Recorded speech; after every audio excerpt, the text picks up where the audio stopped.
Bonjour à toutes et à tous, bienvenue à cette deuxième webcast proposée par Marie, la filière de santé des maladies rares immunohématologiques. Le thème de cette édition est grossesse et maladies rares immunohématologiques, c'est possible. Avec trois thématiques, situation clinique du programme, grossesse et purpura thrombotique thrombocytopénique, grossesse et purpura thrombopénique immunologique et grossesse et déficit immunitaire. Pour chacune de ces trois thématiques, un cas clinique a été préparé par un interne qui va le partager avec vous, cas clinique qui sera commenté par un expert d'un centre de référence de la thématique. À tout moment, vous pourrez nous faire part de vos commentaires, de vos questions, en nous envoyant un message dans la rubrique qui se trouve sous la fenêtre vidéo. Mon collègue Jean Donadieu se trouve en régie pour coordonner vos questions. Pourquoi cette thématique? La grossesse est un souhait légitime, une question très fréquente de la part des jeunes patientes et une problématique qui concerne plusieurs de nos disciplines médicales. La première concerne donc la grossesse et le purpura thrombotique thrombocytopénique. Et ce sont Paul Copeau, expert du Centre de référence des microangiopathies thrombotiques à l'hôpital Saint-Antoine à Paris, et Mathieu Gestin, interne en hématologie, qui vont nous présenter une observation. Mathieu, c'est à vous. Bonjour à tous, donc moi je vais vous parler du purpura thrombotique, thrombocytopénique et de la grossesse. Donc à partir d'un cas clinique, mademoiselle Bach qui a 24 ans, que vous voyez en consultation de suivi de grossesse à 30 semaines d'aménorrhée. Elle n'a pas d'antécédents particuliers, est d'origine caucasienne et vit en couple. Elle travaille comme vendeuse et n'a pas de traitement particulier. Cliniquement, vous retrouvez une pression artérielle à 170-90 à 2 reprises. Elle vous signale des céphalées, une impression de mouche volante à type de myodysopsie, ainsi que des douleurs épigastriques et un léger œdème au niveau du visage. À la bandelette urinaire, on retrouve 2 croix de protides. Biologiquement, la numération de formule sanguine retrouve une anémie à 7 grammes par décilitre, une thrombopénie à 25 giga par litre, des leucocytes qui sont normaux, tout comme la créatinine et l'ionogrammes. La protéinurie des 24 heures est à 0,8 g, correspondant à de l'albuminurie, et une cytolyse hépatique à 4 fois la normale. Donc quel diagnostic devez-vous évoquer à ce stade? Alors un HELLP syndrome, bien sûr, avec une association anémie, thrombopénie, cytolyse hépatique et un tableau de prééclampsie. Voilà, et ce qui est important de souligner, c'est que chez une femme enceinte présentant une anémie et une thrombopénie, il faut de manière plus générale penser au diagnostic de microangiopathie thrombotique. Ce sera le plus souvent, par argument de fréquence, un HELLP syndrome, mais il est important de ne pas passer à côté de certains autres diagnostics de microangiopathie thrombotique dont le pronostic pourrait être catastrophique si on passe à côté. Et il s'agit du purpura thrombotique thrombocytopénique et du syndrome hémolytique et urémique. Donc, à ce stade, quels examens complémentaires faites-vous d'abord pour confirmer le diagnostic de MAT?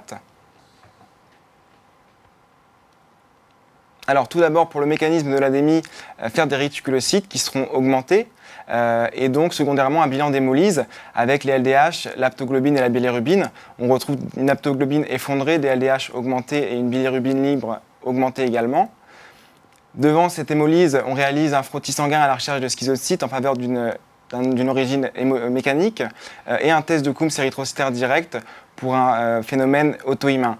Le frottis sanguin ici retrouve des schizocytes et le test de Coombs est négatif. On réalise également à titre systématique un bilan d'hémostase à la recherche d'une CIVD. Le bilan d'hémostase est normal et dans un contexte plus global, une échographie Doppler obstétrique ainsi qu'une étude du retentissement fœtal avec un enregistrement cardiotocographique. Vous trouvez ici des schizocytes, donc avec un aspect bicorne qui est assez caractéristique. Au niveau du diagnostic, de l'évolution et du traitement, le diagnostic de MAT est confirmé devant l'association anémie hémolytique mécanique donc, avec une thrombopénie, et le diagnostic de prééclampsie grave avec HELLP syndrome est retenu. Une prise en charge obstétricale est donc réalisée à 30 semaines d'aménorrhée avec une césarienne en urgence et la naissance d'un garçon de 1320 grammes. Le tableau de MAT maternel est de résolution spontanée et durable. Par contre, malheureusement, le nouveau-né décède de manière prématurée à 6 semaines par hémorragie digestive sur entérocolite. Quelles explorations supplémentaires devez-vous faire? Alors un bilan de thrombophilie standard, ainsi qu'une recherche de maladies ischémiques avec les anticorps antinucléaires et les anti-ADN natifs, un bilan néphrologique systématique avec une protéinurie et une écho rénale à la recherche d'une éventuelle glomérulopathie qui font partie du bilan systématique après un HELLP syndrome, mais surtout le dosage de l'activité ADAMTS13 et la recherche des anticorps anti-ADAMTS13. Donc chez cette patiente, l'activité ADAMTS13 était indosable inférieure à 5% à 3 mois du postpartum et les anticorps anti-ADAMTS13 étaient négatifs. Donc de quel type de MAT s'agit-il ici finalement ? Donc il s'agit d'un PTT, un purpura thrombotique thrombocytopénique, puisque cette patiente avec ce tableau de microangiopathie thrombotique avait en plus un déficit sévère en ADAMTS13. Il ne s'agit pas d'un CHU, puisqu'il n'y a pas d'insuffisance rénale. Typiquement, dans le CHU, il existe une insuffisance rénale qui domine le tableau clinique. Dans le CHU, il existe une thrombopénie, mais ici, elle n'était pas, on va dire, suffisamment profonde pour être caractéristique du CHU. C'est un petit argument. Et puis surtout, l'activité ADAMTS13 était indétectable, alors que dans le CHU, typiquement, l'activité ADAMTS13 est normale. Voilà. Et finalement, il ne s'agit pas non plus d'un HELLP syndrome, puisque dans le HELLP syndrome classique, eh bien, l'activité ADAMTS13 est normale. Et donc ce qu'on peut noter ici, c'est quelque chose qui n'est pas encore très bien connu, c'est qu'une évolution favorable après césarienne d'un tableau de MAT n'élimine pas complètement le diagnostic de PTT. Donc le diagnostic final, c'est un PTT, et plus précisément un PTT congénital, ou syndrome d'Upsham-Shulman, puisqu'on retrouve une activité ADAMTS13 indétectable de façon persistante après l'accouchement, et des anticorps anti-ADAMTS13 négatifs, contrairement au PTT acquis. Pour confirmer le diagnostic, on réalise un séquençage du gène de l'ADAMTS13 où on recherche des mutations sur les deux allèles, en particulier au niveau du résidu 1060, et on fait également une enquête familiale, en particulier chez les sœurs nullipares asymptomatiques. 8 mois plus tard, la patiente débute une nouvelle grossesse. Donc que faites-vous ? Il est essentiel de réaliser une plasmathérapie prophylactique systématique à raison de 10 à 15 mg par kilo de plasma thérapeutique toutes les 2 à 3 semaines au début de la grossesse, avec une intensification toutes les semaines à partir du deuxième trimestre de grossesse, ou si on voit une diminution des plaquettes ou une augmentation des LDH. Le but est de tenter de maintenir une activité ADAMTS13 résiduelle supérieure à 15%, et ce jusqu'au postpartum précoce, ce qu'on fait de manière assez empirique. Et le bilan à faire avant chaque perfusion, c'est une NFS, des réticulocytes, un frottis sanguin, des LDH et l'aptoglobine, ainsi que l'activité ADAMTS13. 36 semaines plus tard, la grossesse s'est bien passée sans microangiopathie thrombotique. La patiente donne finalement naissance par césarienne à un garçon de 3,3 kg. Ils sont tous les deux actuellement en bonne santé. Donc, le purpura thrombotique thrombocytopénique est une complication rare de la grossesse, puisqu'il complique une grossesse sur 200 000. Les femmes peuvent présenter une forme acquise ou congénitale de PTT. Et c'est un diagnostic auquel il faut penser chez toute patiente enceinte qui présente une thrombopénie et une anémie hémolytique mécanique, surtout si ce tableau de microangiopathie apparaît tard dans la grossesse ou au décours de l'accouchement ou d'une césarienne. C'est-à-dire que dans un tableau de HELLP syndrome, le HELLP syndrome est une forme de microangiopathie liée au placenta qui disparaît une fois qu'on enlève le placenta. Si le tableau de microangiopathie persiste après que l'on ait enlevé le placenta, il faut penser à notre diagnostic et en particulier celui de PTT. La difficulté, c'est qu'il n'y a pas, à l'heure actuelle, de marqueur fiable permettant de distinguer un tableau de HELLP grave et un tableau de PTT. Et par conséquent, il faut de manière systématique, devant une forme grave de microangiopathie au cours de la grossesse, donc un tableau de HELLP qui se compliquerait de défaillance d'organes, ou un tableau de microangiopathie qui persiste après l'accouchement ou l'extraction fétale, penser à un tableau de PTT et demander en urgence l'activité ADAMTS13. En attendant le résultat et dans le doute diagnostic, il est préférable de réaliser quelques échanges plasmatiques. Alors, le PTT congénital est une forme étonnamment fréquente de PTT au cours de la grossesse, puisque chez la femme enceinte qui présente un PTT, eh bien 25 à 60% de ces PTT vont être congénitaux. Et il faut retenir qu'un PTT au cours d'une première grossesse est dans la moitié des cas congénital. Le PTT congénital peut apparaître pour la première fois au cours de la grossesse. Et le pronostic fœtal est malheureusement mauvais, malgré le fait que le pronostic maternel est en général bon. Le diagnostic de ce PTT congénital repose sur l'étude de l'activité ADAMTS13 qui est indétectable et sur l'absence d'anticorps anti-ADAMTS13 avec par contre des mutations sur les 2 allèles du gène codant pour la protéine ADAMTS13. Et ce qui est très important de garder à l'esprit, c'est que une fois le diagnostic de PTT congénital réalisé, eh bien, cela peut permettre de proposer chez la femme qui souhaite mettre en place un projet de grossesse eh bien, une prophylaxie par plasma, 10 à 15 millilitres par kilo.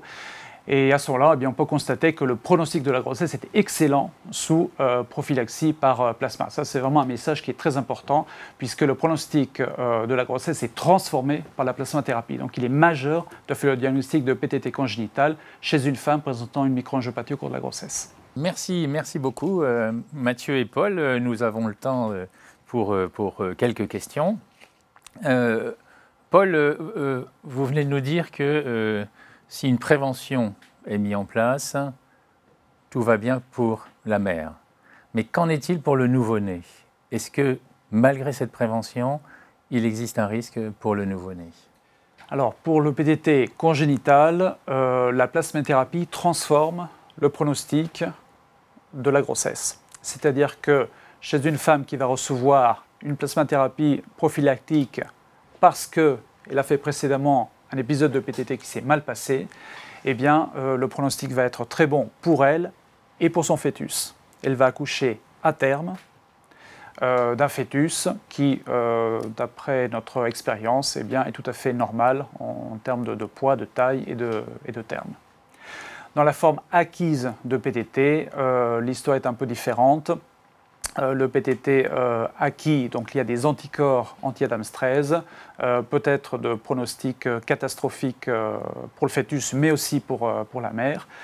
Le pronostic d'un PTT acquis au cours de la grossesse est le même que celui du PTT acquis hors grossesse. Et il semble que la grossesse en elle-même ne modifie pas la sensibilité de la maladie aux échanges plasmatiques. Donc le pronostic maternel au cours de la grossesse est comparable à celui d'un PTT acquis. Pour le fœtus, on connaît encore mal les conséquences des échanges sur le fœtus, mais globalement, le pronostic fœtal est mauvais, avec souvent une perte fœtale. Donc une femme porteuse d'un PTT congénital par déficit ADAMTS13 peut envisager une grossesse, des grossesses, à condition d'être bien suivie, bien pris en charge, et ainsi permettre, on va dire, l'absence de risque à la fois pour elle et pour son bébé. Est-ce que vous pourriez nous rappeler également le pronostic à la fois vital et fonctionnel, par exemple, pour cette femme au cours de la première grossesse? Ça s'est mal terminé pour le bébé, ça s'est bien terminé pour elle. Mais y avait-il des risques pour elle de décéder ou des risques de complications irréversibles éventuellement? Bien sûr. Le premier point, c'est que le message, je pense, majeur de cette observation et de notre expérience que nous avons récemment rapportée, c'est que le pronostic d'une grossesse chez une femme atteinte de PTT congénital traitée par plasmathérapie prophylactique se transforme et devient excellent. Donc, je rappelle encore une fois l'importance de faire le diagnostic de PTT congénital chez une femme présentant une microangiopathie au cours de la grossesse. Le deuxième point, c'est qu'effectivement, le pronostic d'un PTT non diagnostiqué au cours de la grossesse ou même hors grossesse est dramatique, avec le plus souvent le décès de la patiente. Et donc là encore, il est majeur de sensibiliser les cliniciens, les obstétriciens, les réanimateurs à ce diagnostic pour y penser plus tôt et mettre en route un traitement optimal. Paul, une dernière question. Vous l'avez dit, la grossesse peut révéler un PTT congénital. En quelques mots, on sait pourquoi? Alors, il existe de manière assez remarquable au cours du PTT obstétrical des mutations du gène d'ADAMTS13 qui en fait, et c'est encore une hypothèse, altèrent l'activité d'ADAMTS13 suffisamment peu pour qu'en dehors de la grossesse, il ne se passe rien. Mais au cours de la grossesse, les modifications de la patiente, et en particulier l'augmentation progressive au cours de la grossesse de la quantité de facteur Willebrand vont faire que les faibles capacités de la protéine ADAMTS13 liées à ces mutations vont être dépassées. Et là, le PTT, pour la première fois au cours de la vie de la patiente, va se révéler. Donc il existe une assez bonne corrélation entre le génotype de ces patients, cette mutation au niveau du résidu 1060, et le fait que le PTT survient spécifiquement au cours de la grossesse. Alors une dernière question arrive. À quelle distance d'un épisode de PTT acquis peut-on autoriser une grossesse et avec quelle surveillance? Alors, ce sont des questions difficiles parce que les malades sont sont encore de nos auditeurs. Rares. Effectivement, ce sont d'excellentes questions. Alors, actuellement, la latitude chez ces patientes reste empirique et ce que l'on recommande, ce sont des recommandations d'experts. On recommande d'autoriser une grossesse chez une patiente qui a fait un épisode de PTT acquis quand on s'est assuré que l'activité ADAMTS13 était normale. Et donc, si elle ne l'est pas, il va falloir mettre en route des stratégies pour la normaliser au préalable.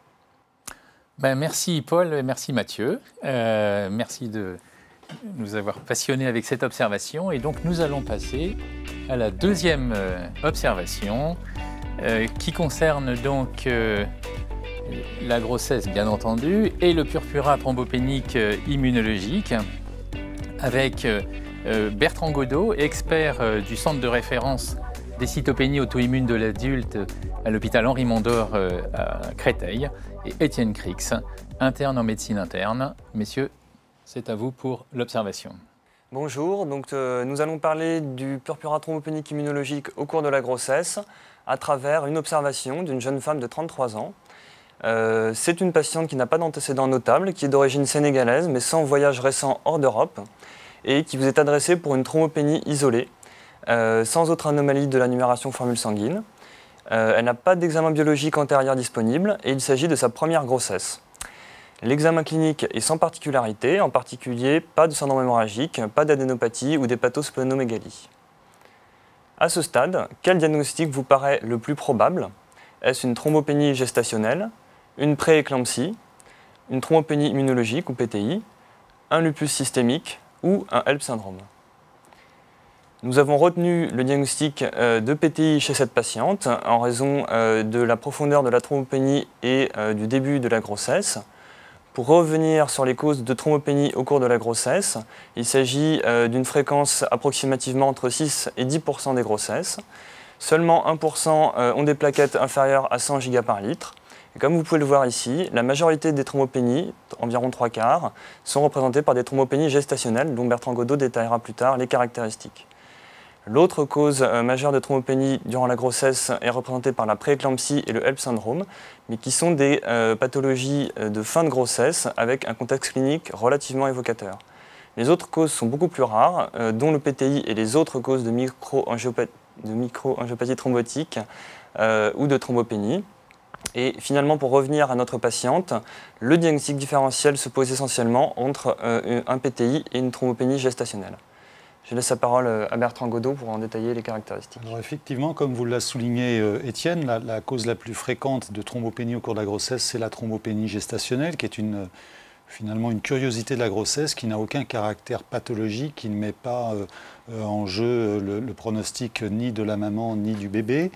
Ça représente 3/4 des thrombopénies de la grossesse. C'est une thrombopénie qui est le plus souvent modérée, supérieure à 70 gigas, qui est quasiment toujours vue en fin de deuxième trimestre ou au troisième trimestre, qui n'entraîne donc aucune complication hémorragique et qui va se résoudre spontanément au décours de l'accouchement. Donc ça, c'est un message très important.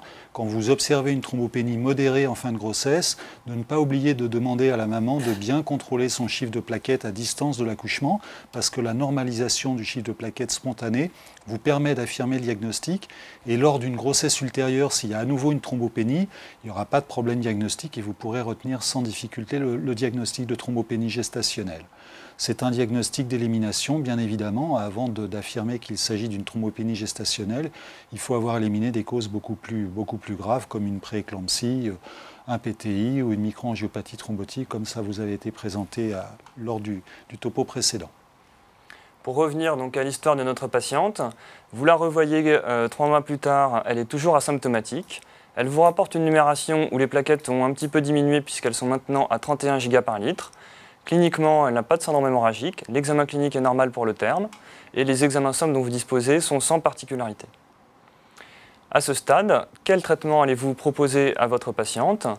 Une corticothérapie orale, des immunoglobulines intraveineuses, une perfusion de rituximab, des agonistes de la thrombopoïétine ou bien aucun traitement. Ici, nous ne retenons pas d'indication à traiter la patiente dans l'immédiat. Le risque fœtal est exceptionnel au cours de la grossesse chez une patiente avec un PTI. Le pronostic est donc essentiellement maternel avec des complications hémorragiques qui sont relativement rares. Et finalement, ces données nous poussent à proposer un traitement de manière similaire à la population générale si la patiente a un syndrome hémorragique ou bien une thrombopénie profonde, c'est-à-dire inférieure à 30 giga par litre. Le message général est d'éviter les traitements par excès pour les patientes qui n'en ont pas forcément besoin. Donc, comme vous l'a souligné Étienne, finalement la prise en charge du PTI au cours de la grossesse, en dehors de la période spécifique de l'accouchement que nous allons aborder à la fin de la présentation, avant l'accouchement, c'est vraiment la même prise en charge que celle qu'on observe, qu'on doit adopter chez une femme ayant un PTI non enceinte. Alors évidemment, il y a des spécificités. Les spécificités, c'est que si un traitement est nécessaire, certains médicaments sont contre-indiqués pendant la grossesse. Je soulignerai en particulier les agonistes du récepteur de la TPO, car nous n'avons vraiment pas de données. Et le message important vraiment à souligner, à nouveau affirmer, c'est d'éviter les surtraitements. Une jeune femme enceinte qui a 30 000 plaquettes et qui ne saigne pas n'a pas de nécessité de recevoir une corticothérapie prolongée avec tous les effets secondaires que vous connaissez. Donc revenons à notre patiente. En fin de grossesse, vous êtes contacté par l'équipe obstétricale en vue de préparer l'accouchement. La patiente n'a donc pas été traitée et sa numération montre des plaquettes à 42 giga par litre. Cliniquement, l'examen est inchangé et normal pour le terme. À ce stade, quels conseils donnez-vous en vue de l'accouchement?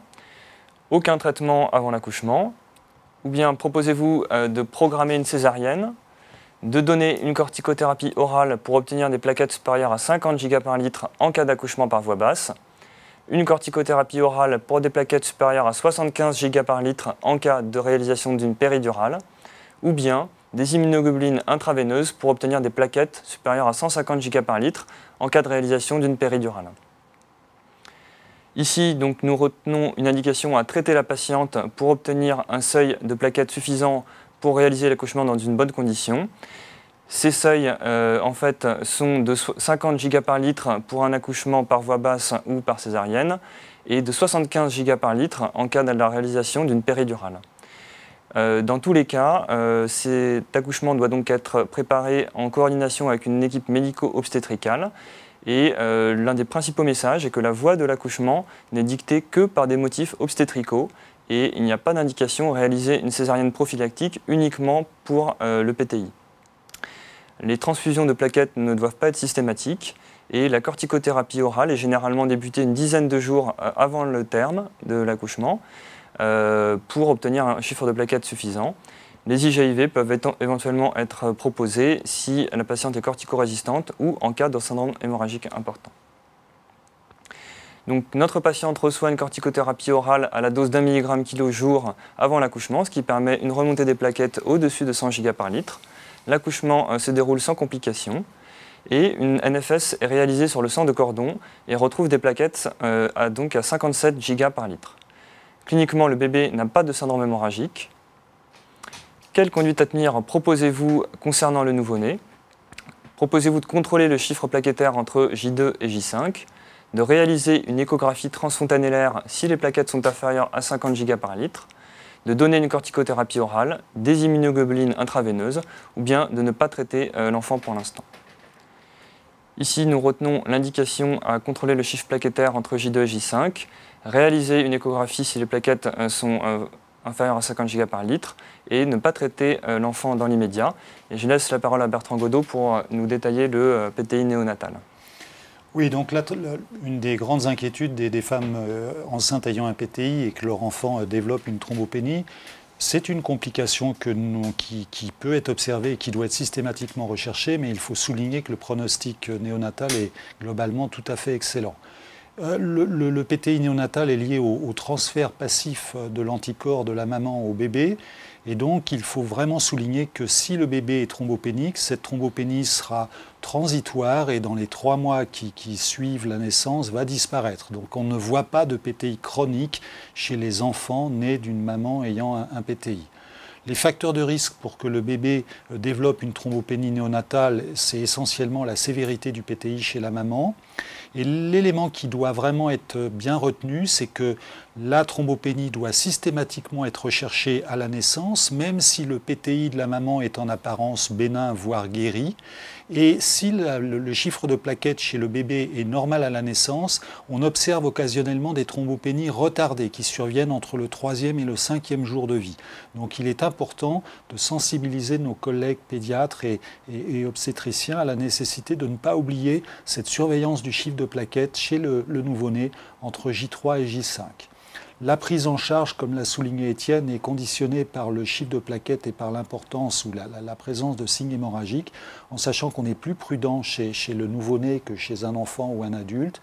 Et donc le traitement est assez bien standardisé, avec une indication à donner des traitements si les plaquettes sont inférieures à 50 000 et en cas de plaquettes inférieures à 20 000, à associer des immunoglobulines et des transfusions de plaquettes. Donc, pour terminer cette présentation, je voudrais à nouveau insister sur les 4 points qui nous paraissent importants à Étienne et à moi, pour vraiment souligner des éléments qui ne doivent pas être oubliés dans la prise en charge d'une femme ayant un PTI. Le premier message, c'est on ne traite une femme que si elle a une thrombopénie profonde avec des signes hémorragiques pendant la durée de la grossesse. Il faut vraiment se garder d'une escalade thérapeutique injustifiée. Que si un traitement est nécessaire, finalement, dans la très grande majorité des cas, en utilisant des corticoïdes de manière séquentielle ou des immunoglobulines dans les formes les plus sévères avec syndrome hémorragique, on s'en sort. Et si on est en échec de ces traitements, à ce moment-là, je pense qu'il faut prendre contact avec un centre de référence ou un centre de compétences pour vous aider dans la prise en charge de vos patientes. L'accouchement est finalement la période un petit peu cruciale dans la prise en charge du PTI. Le choix de la voie d'accouchement est vraiment décidé par l'obstétricien et non pas par l'hématologiste ou l'interniste ou le pédiatre. Et le chiffre de plaquettes nécessaire est suffisant pour un accouchement avec toutes les conditions de sécurité pour la maman est de 50 gigas. Mais bien évidemment, la plupart des mamans veulent avoir une péridurale, c'est légitime. Et dans ce cas-là, il faut avoir un chiffre de plaquettes supérieur à 75 gigas par litre selon les dernières recommandations. Enfin, ne pas oublier la recherche systématique d'une thrombopénie chez le nouveau-né à la naissance. Et si le chiffre de plaquettes est normal à la naissance, ne pas oublier de recontrôler ce chiffre de plaquettes entre J2 et J5, car occasionnellement, nous pouvons voir des thrombopénies retardées chez le nouveau-né. Moyennant ces recommandations, il faut vraiment souligner que le pronostic de la grossesse est excellent chez les femmes ayant un PTI et le pronostic chez les nouveau-nés est également excellent. Mais cette prise en charge doit être faite par une équipe qui a l'habitude, et là j'insiste sur la nécessité d'une collaboration entre l'obstétricien, l'interniste ou l'hématologiste et le pédiatre. C'est vraiment une prise en charge collégiale. Merci beaucoup à tous les deux de cette présentation et de cette mise au point. Collaboration et anticipation, et tout se passera bien. Alors, une question. Y a-t-il un risque, on a le temps pour des questions, y a-t-il un risque de rechute pendant la grossesse d'un PTI, chez une femme ayant eu auparavant un PTI, on va dire prolongé, ou un PTI aigu durant l'enfance, l'adolescence ou jeune adulte? C'est une question très pertinente et c'est une question à laquelle nous avons des réponses sur des données rétrospectives. Mais la plupart des études rétrospectives, y compris une étude qui a été conduite par le centre de référence en France, ont montré que lorsqu'une femme a un PTI met en route une grossesse, il y a 30% de risque d'aggravation de la maladie, en particulier à la fin du 2e et pendant le 3e trimestre, et qui ne sont pas des thrombopénies gestationnelles, qui sont vraiment une aggravation de la maladie. Et en gros, dans notre expérience qui portait sur 150 grossesses, dans presque la moitié des cas, nous avons été conduits à donner un traitement, soit en préparation à l'accouchement, soit parce qu'il y avait une aggravation de la thrombopénie. Donc, le message à donner à ces mamans, c'est oui, il y a un risque réel d'aggravation de votre maladie pendant la grossesse. Mais ce risque, dans l'immense majorité des cas, nous savons le gérer. Mais le message qui est très important, c'est que quand on prend ces jeunes femmes qui ont mené une grossesse et qu'on voit ce qui se passe 6 mois après l'accouchement, dans 90% des cas, ces jeunes femmes sont revenues au statut antérieur. C'est-à-dire qu'il y a une aggravation pendant la grossesse, mais une fois qu'on a passé le cap de l'accouchement, dans l'immense majorité des cas, les patientes vont revenir à leur état de base, si je puis dire. En ce qui concerne le traitement du PTI pendant la grossesse, vous avez bien montré, Bertrand, les médicaments autorisés, ceux sur lesquels on était plus réservé. Est-ce que vous pouvez nous dire un petit mot sur ces nouveaux médicaments, enfin nouveaux, mais quand même encore nouveaux, que sont les agonistes du récepteur à la thrombopoïétine Alors, les agonistes du récepteur de la thrombopoïétine, c'est une question qu'on nous pose très régulièrement. C'est vrai que c'est très tentant de les donner, parce que c'est des médicaments qui ont une efficacité qui est vraiment tout à fait exceptionnelle. Le problème, c'est qu'on sait que ces médicaments passent la barrière placentaire et que nous n'avons aucune donnée solide sur le risque d'embryo-fétotoxicité. Et même s'il y a eu des cas cliniques très peu nombreux qui ont été rapportés, qui n'ont pas rapporté d'embryo-fétotoxicité, on ne sait pas ce que ça donne de stimuler la cellule souche et de stimuler le récepteur de la thrombopoïétine. Donc la position des experts, c'est de dire qu'il ne faut pas utiliser ces médicaments pendant la grossesse, sauf impasse thérapeutique absolue. Mais vraiment, avec des perfusions d'immunoglobulines répétées, avec des cures discontinues de corticoïdes, dans l'immense majorité des cas, on s'en sort. Donc moi, je mets en garde nos collègues qui seraient tentés d'utiliser ces médicaments, parce que là, je pense qu'on joue avec le feu. Non, la prudence, bien entendu.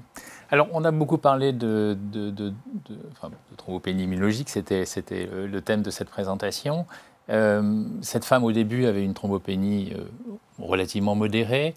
Vous avez souligné, Bertrand, de toute façon, la nécessité de contrôler la numération plaquettaire à distance de l'accouchement, aussi bien chez la mère et éventuellement chez l'enfant, puisque l'enfant était thrombopénique. Est-ce qu'il ne faut pas garder à l'esprit aussi la possibilité parfois de thrombopénie constitutionnelle, dont on sait quels sont des pièges diagnostiques face à ces thrombopénies? Non, cette question est tout à fait pertinente et bien évidemment, je pense que ce n'est pas parce qu'il y a une grossesse qu'il faut systématiquement, de manière manquer de rigueur et porter trop facilement le diagnostic de thrombopénie gestationnelle ou de PTI. Donc je pense que quand on est face à une thrombopénie, en particulier si elle est modérée, aux alentours de 50 gigas, savoir regarder le volume plaquettaire moyen, savoir rechercher une thrombopénie dans la famille qui pourrait à ce moment-là orienter vers une thrombopénie constitutionnelle, s'acharner à chercher les numérations antérieures. Effectivement, cette jeune femme qui avait une thrombopénie à 54 gigas, si on retrouve une numération d'il y a 3 ou 4 ans qui est normale, on s'affranchit du diagnostic de thrombopénie constitutionnelle. Mais ne jamais oublier ce diagnostic, même si quand même, dans mon expérience, il est très rare. Enfin, c'est un chapitre qui est en pleine extension. Merci Bertrand, merci Étienne pour cette présentation.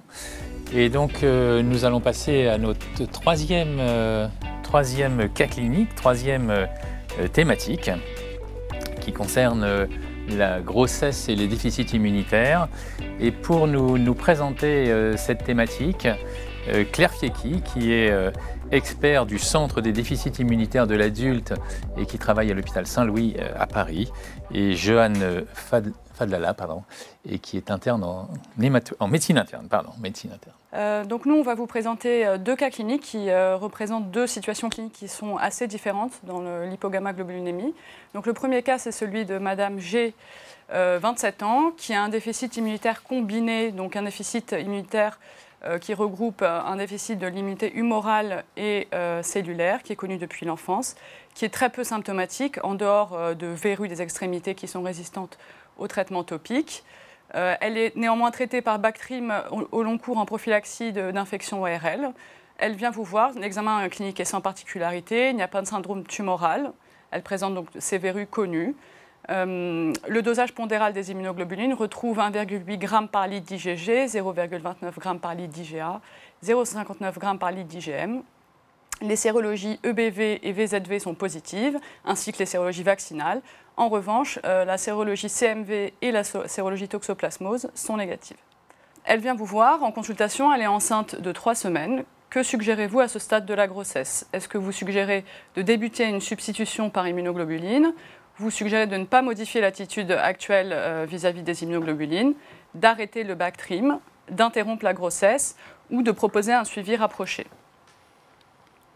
Les bonnes réponses sont l'absence de modification de l'attitude vis-à-vis du traitement par immunoglobuline. Il n'y a pas d'indication à instaurer un traitement substitutif, d'arrêter le Bactrim et d'instaurer un suivi rapproché mensuel pour cette patiente. Elle revient vous voir à 28 semaines d'aménorrhée, tout se passe bien, il n'y a pas eu d'événement infectieux et la grossesse est parfaitement normale. Quelle attitude maintenant, est-ce que vous modifiez votre attitude thérapeutique maintenant qu'elle est à 28 semaines d'aménorrhée? Est-ce que vous proposez systématiquement une substitution en immunoglobuline par une dose de 0,5 g/kg? Est-ce que vous débutez une antibioprophylaxie? Est-ce que vous débutez cette antibioprophylaxie dès maintenant ou en péripartum? Ou est-ce que vous proposez une surveillance simple?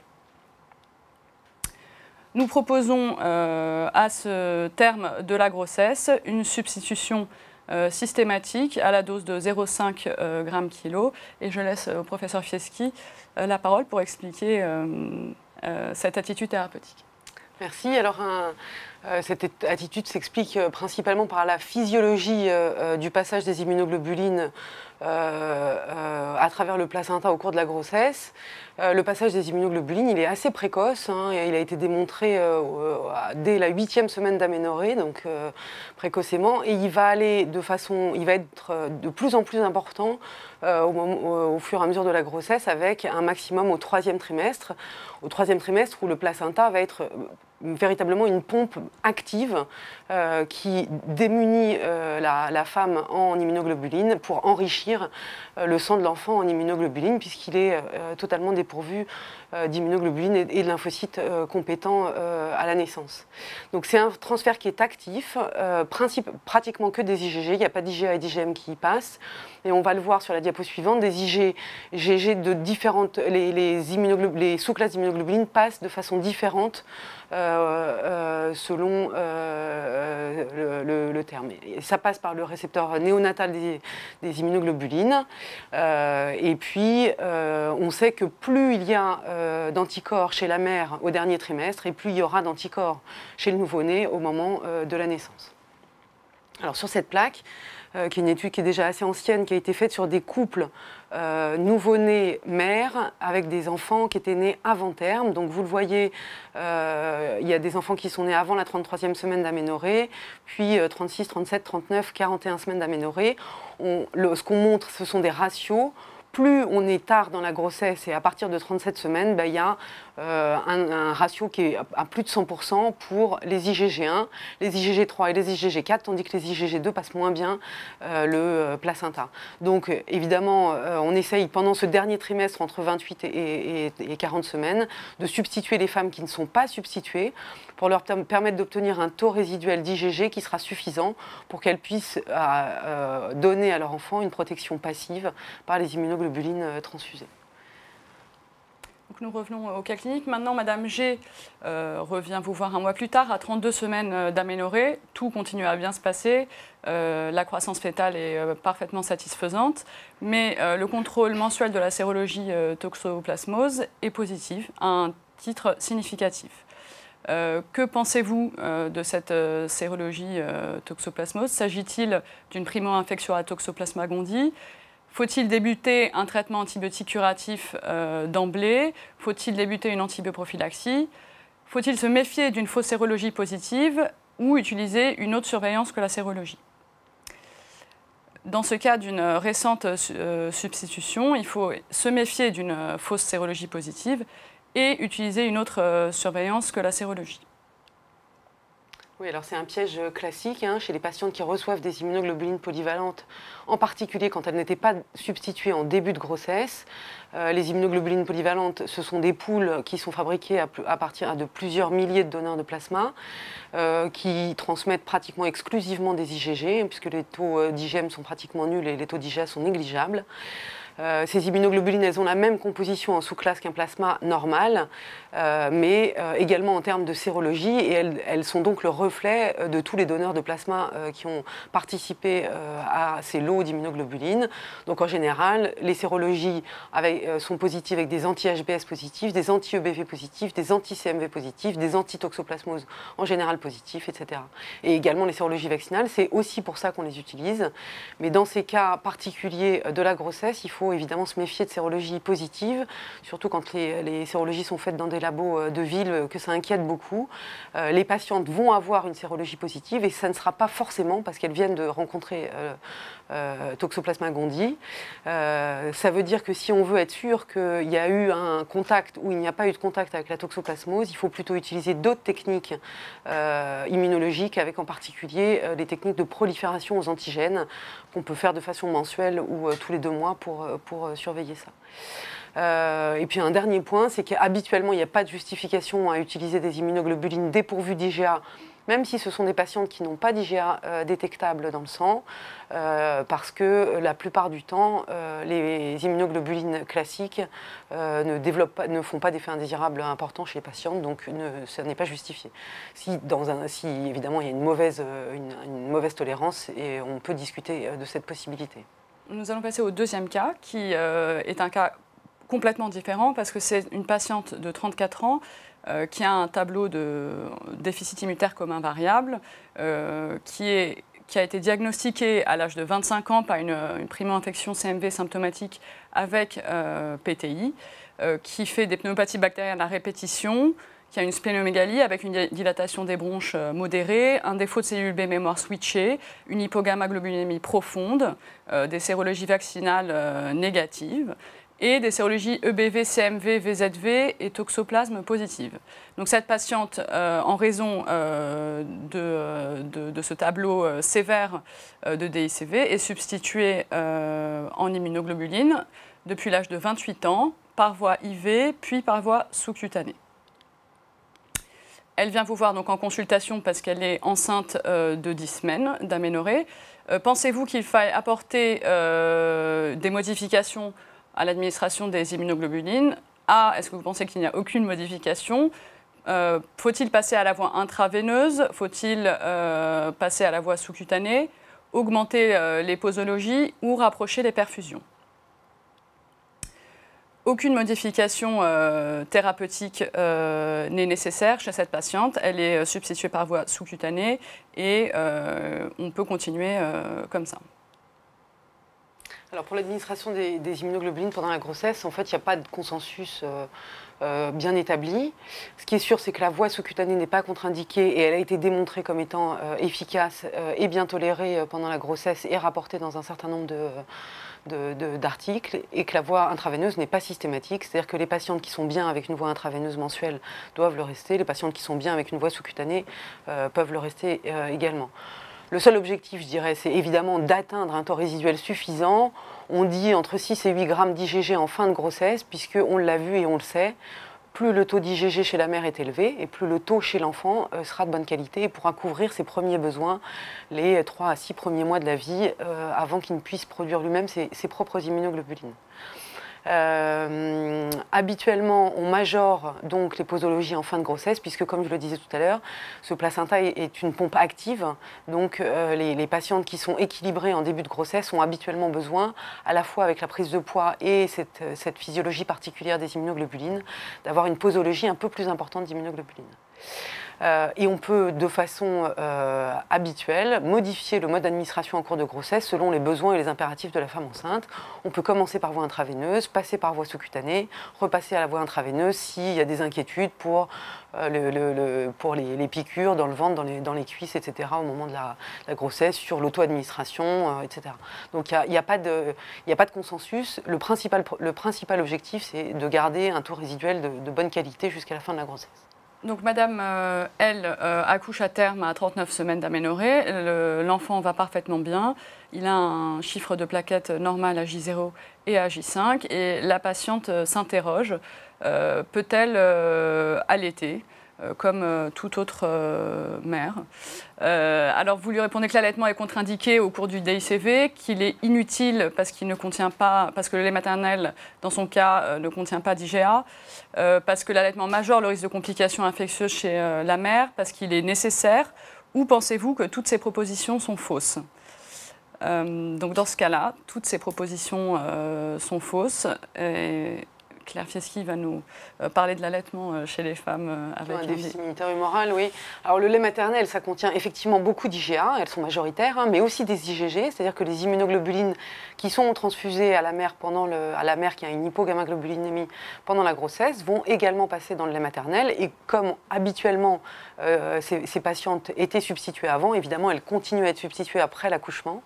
Donc les immunoglobulines qui circulent dans leur sang passent aussi dans leur lait. Plus il y a d'immunoglobulines dans le sérum et plus le lait est concentré en immunoglobulines, ça on le sait et ça a été démontré également. Et l'allaitement n'est ni contre-indiqué ni indispensable. C'est-à-dire que je pense qu'il faut que les femmes choisissent d'allaiter sans se dire c'est inutile donc je ne le fais pas ou c'est indispensable et donc je le fais. Il faut qu'elles fassent comme si elles n'avaient pas de maladie grave. Bon, la seule chose qu'il faut noter, c'est que les immunoglobulines, c'est un produit qui est dérivé du sang et qui expose à un risque qui est exceptionnel et peut-être actuellement inconnu, mais de maladies transmissibles. Enfin, c'est un peu comme ce qu'on disait tout à l'heure pour les substitutions en immunoglobulines. L'allaitement doit se faire chez les femmes, qu'elles aient un déficit humoral ou pas de déficit immunitaire, comme elles sentent de faire, et plutôt qu'avec des problèmes médicaux. Donc les points qu'on voulait souligner à propos de ces deux observations, qui sont assez différentes, hein, puisqu'on parle d'abord d'une femme qui est non substituée et dont la grossesse justifie d'une substitution. Hein, cette jeune femme qui a eu deux grossesses, pour les deux grossesses, on a substitué au dernier trimestre, couvert la période du péripartum et arrêté la substitution ensuite. Et la deuxième jeune femme qui a une substitution depuis maintenant plus de 15 ans et qui a continué ses immunoglobulines pendant toute la grossesse. Les femmes substituées avant la grossesse doivent le rester pendant toute la durée de la grossesse pour obtenir un taux résiduel correct pour la mère et pour le nouveau-né. Les femmes qui ne sont pas substituées doivent être substituées et justifiées pour permettre que les premiers mois de la vie de cet enfant se passent bien.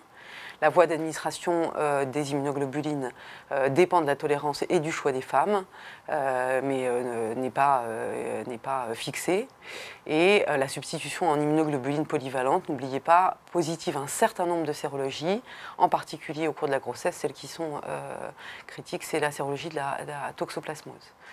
La stratégie vis-à-vis de l'allaitement ne doit pas être modifiée par l'existence de ce déficit immunitaire humoral et l'hypogammaglobulinémie. Voilà. Merci Joanne, merci Claire. On a le temps pour plusieurs questions. Il y a des questions sur la génétique des déficits immunitaires et puis le risque génétique également pour l'enfant. On a deux femmes qui ont un taux d'immunoglobuline relativement proche, avec une symptomatologie clinique totalement différente, mais malgré tout, chez la deuxième, une révélation de sa pathologie alors qu'elle est jeune adulte.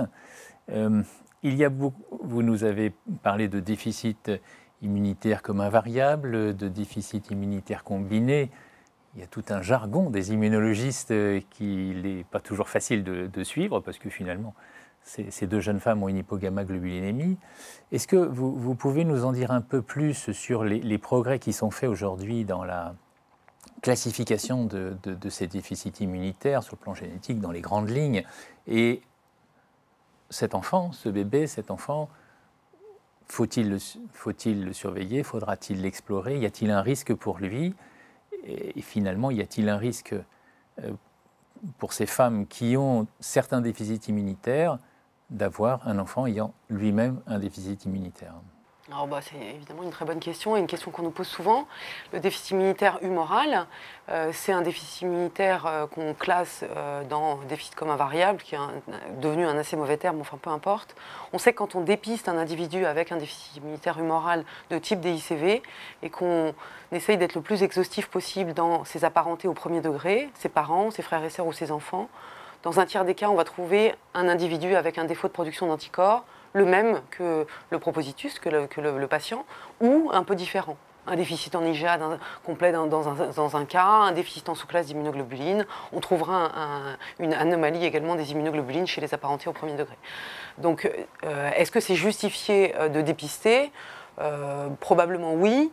Dans la petite enfance, si l'enfant est complètement asymptomatique, je ne suis pas sûre. Mais ça, après, c'est des débats qui sont un peu plus compliqués. En génétique, on a fait beaucoup de progrès les 10 dernières années et encore plus les 3-4 dernières années, puisqu'on arrive maintenant à identifier génétiquement les déficits immunitaires qui sont pour nous les plus graves, c'est-à-dire ceux qui ont des pathologies entre guillemets associées au défaut de production d'anticorps, c'est-à-dire les patients qui ont des cytopénies auto-immunes, des anomalies hépatiques, de la diarrhée chronique.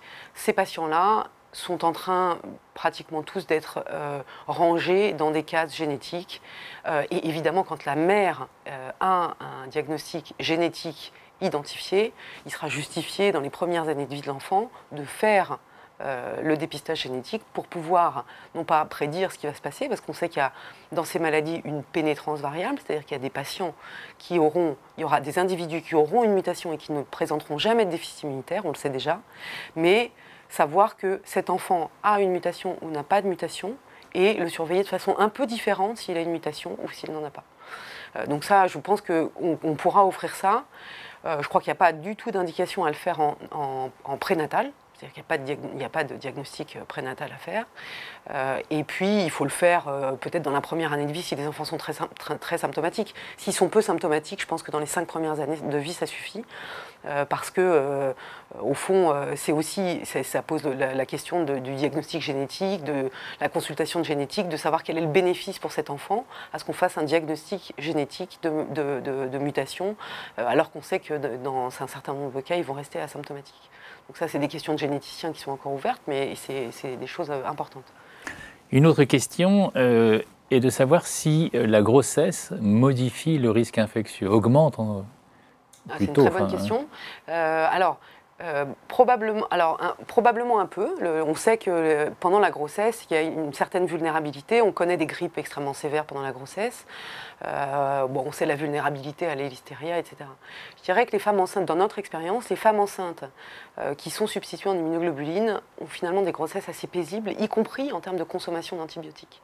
La plupart, même si elles étaient un peu malades avant leur début de grossesse, le plus souvent ont des grossesses paisibles, peut-être aussi parce qu'on est plus vigilant, on essaye de maintenir des taux d'immunoglobulines qui sont plus importants, peut-être qu'elles sont plus vigilantes et qu'elles essayent de s'arrêter de travailler avant, de ne pas être trop en contact avec des gens malades, mais en tout cas, il y a un risque théorique qui est plus important, mais dans la pratique, j'ai pas de souvenir de catastrophe pendant la grossesse de femmes qui avaient des déficits immunitaires humoraux. Alors vous parlez de l'antibioprophylaxie ou de l'antibiothérapie curative. Vous avez souligné tout à l'heure, Joanne, que chez cette femme, le Bactrim avait été arrêté, surtout en début de grossesse. Est-ce qu'il y a des conseils que l'on peut donner sur des antibiotiques que l'on peut utiliser, en particulier en début de grossesse, ou à l'inverse, des antibiotiques qu'il ne faudrait surtout pas utiliser? On n'utilise pas les quinolones. On n'utilise pas le Bactrim, en tout cas dans le premier trimestre de la grossesse. Et on peut utiliser assez facilement toutes les pénicillines et les céphalosporines de 3e génération, ce qui laisse un spectre pour ces femmes qui ont essentiellement des infections ORL et pulmonaires à répétition, éventuellement urinaires, un spectre assez large de possibilités pour les patientes. Les femmes qui sont sous antibiotiques ou sous antibioprophylaxie avant le début de la grossesse, en général, sont laissées sous ces antibiotiques, sauf évidemment quand l'antibiotique est contre-indiqué en début de grossesse. Une question est à propos de l'accouchement. Est-ce que l'accouchement nécessite des précautions particulières? Alors, moi, avec le temps, je suis devenue assez pro-antibiotique. C'est-à-dire que je crois qu'il faut il ne faut pas qu'il y ait de risque. Si la mère est très bien substituée, qu'elle a entre 8 et 10 grammes, ou 8 grammes de gamma-globuline au moment de l'accouchement, et que tout se passe bien par voie basse, je ne suis pas sûre qu'il y ait de nécessité. Mais s'il y a la moindre chose, des antécédents d'infection urinaire, etc., je pense que faire 3 ou 4 jours d'antibiotiques, de céphalosporine de 3e génération autour de l'accouchement, juste avant ou au moment de l'accouchement, et puis 4 ou 5 jours après, franchement, ça me paraît pas choquant. Et je pense que c'est aussi, d'autant plus quand il y a eu une césarienne, d'autant plus quand le travail a été long, je trouve qu'il ne faut pas être trop prudente avec ces femmes parce qu'il ne faut pas que leur accouchement et la naissance de ce petit enfant soit différent pour la façon dont ça se passe que chez les autres femmes. Donc je prends un peu plus de précautions. Quand on me demande, je donne assez volontiers des antibiotiques. Et sur le nouveau-né, vous avez cité l'immaturité immunologique du nouveau-né et donc la nécessité de perfuser des immunoglobulines pour apporter à ce nouveau-né un stock suffisant. Est-ce que ce stock d'immunoglobulines est comparable, c'est-à-dire sur les quelques semaines ou quelques mois de vie avant que son système immunitaire devienne autonome, est-ce que ce stock est comparable à celui d'un bébé dont la mère n'a pas de déficit immunitaire, ou est-ce qu'il y a une vigilance particulière? C'est une très bonne question. Il y a très peu de papiers là-dessus. Il y a un papier qui rapporte 2 couples mère-enfant, dont les 2 femmes sont substituées pour un déficit immunitaire humoral. Et les chiffres sont un peu différents, mais habituellement les 2 nouveau-nés ont plus d'immunoglobulines IgG que leur mère à la naissance. Donc ça rend plausible le fait que la pompe, le placenta, fait son travail de pompe en fin de dernier trimestre comme c'était connu jusque-là. Ce qu'on ne sait pas, alors pour les 2 enfants, en fait, l'évolution a été tout à fait paisible. Ce qu'on ne sait pas très bien, c'est si ces enfants perdent les immunoglobulines plus rapidement que les enfants naturellement, mais il ne semblerait pas que dans les 2 cas qui ont été rapportés, il y ait de nécessité de prendre des antibiotiques de façon plus importante pour ces 2 petits-enfants. Vous avez souligné le mode d'administration des immunoglobulines, donc on va dire qu'il n'y a pas de danger, ni par voie intraveineuse, ni par voie sous-cutanée. Il y a un petit peu la crainte de la piqûre dans le ventre que l'on peut comprendre dans les perfusions sous-cutanées, mais il y a d'autres sites possibles. Dans votre expérience, est-ce qu'il y a beaucoup de changements? Mais enfin, on sait que les perfusions sous-cutanées d'immunoglobulines sont une voie, pas nouvelle, mais en tout cas dont les modalités continuent à progresser. Est-ce qu'aujourd'hui, les femmes enceintes sont substituées plutôt par voie intraveineuse, plutôt par voie sous-cutanée ou... En fait, je dirais que le plus souvent, elles continuent leur mode de substitution comme elles avaient avant, c'est ce qui se passe. Ce qui peut un peu changer, c'est que elles sont parfois fatiguées à la fin de leur grossesse, elles demandent à ce qu'on repasse en intraveineux pour qu'elles n'aient pas besoin de se piquer 1 fois par semaine. Mais globalement, celles qui étaient en sous-cutanée et qui étaient bien restent en sous-cutanée, et celles qui étaient en intraveineuse, qui étaient bien en intraveineuse, restent en intraveineuse. Et globalement, la proportion, dans votre expérience, de déficit dans cette population active, qui parfois a déjà des enfants, la plupart des femmes sont en perfusion sous-cutanée à domicile. Comme ça, elles peuvent faire d'autres choses en même temps que leur perfusion. Elles peuvent faire leur package. Je ne voulais pas le dire, mais en tout cas, merci. Merci Claire, merci Johan pour cette session qui se termine. Hein, c'est la fin de cette session. Grossesse et maladies immuno-hématologiques, je crois qu'on a démontré que c'était possible. Merci à vous d'avoir participé et d'avoir animé cette session avec vos questions. Merci à nos 3 binômes d'avoir préparé les observations et d'avoir répondu à vos questions. Merci à Jean Donadieu en régie d'avoir coordonné les questions et que vous avez été nombreux donc, à nous envoyer. Merci à Marie, la filière donc, de santé des maladies rares immuno-hématologiques. Et merci à son coordonnateur, le professeur Régis Peffot de la Tour, d'avoir organisé cette 2e webcast. Je vous signale que Marie organise sa 2e journée annuelle le jeudi 2 juin à Paris, à la Maison de l'Amérique latine à Paris. Et nous vous souhaitons une très bonne journée et merci de nous avoir écoutés. Merci à vous.